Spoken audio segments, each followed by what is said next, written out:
আসসালামু আলাইকুম রহমতুল্লাহ। আজকেও চলে আসলাম দুটো ইসলামিক প্রশ্ন নিয়ে আপনার সামনে। আজকেও এই প্রশ্নটা 100-র মধ্যে 99% মানুষই ভুল উত্তর দেয়। চলুন, আপনারা পারেন কি পারেন না কমেন্টে বলবেন।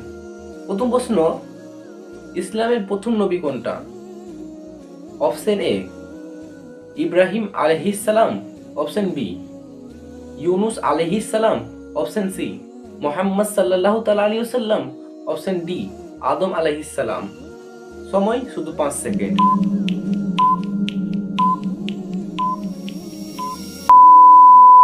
সঠিক উত্তর হলো হযরতে আদম আলাইহিস সালাম। যারা পেরেছেন কমেন্টে বলে যাবেন। দ্বিতীয় প্রশ্ন, মুসলমানদের আদি পিতা কোন নবীকে বলা হয়?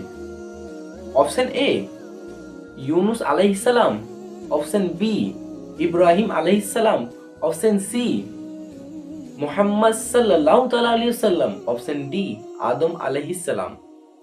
টাইম শুধু 5 সেকেন্ড।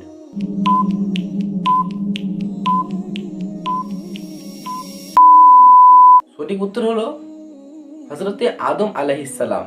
যারা এই দুটো প্রশ্ন পেরেছেন তারা কমেন্টে বলে যাবেন। হ্যাঁ বন্ধুরা, ভুলবেন না, আপনার এমনই ইসলামিক প্রশ্নগুলো জানতে হলে আমাদের এই চ্যানেলকে সাবস্ক্রাইব করে রাখবেন। হ্যাঁ, যে যে প্রশ্নগুলো সবাই পেরেছেন তারা কমেন্ট করে বলবেন। তাই আমরা এখান থেকে শেষ করলাম।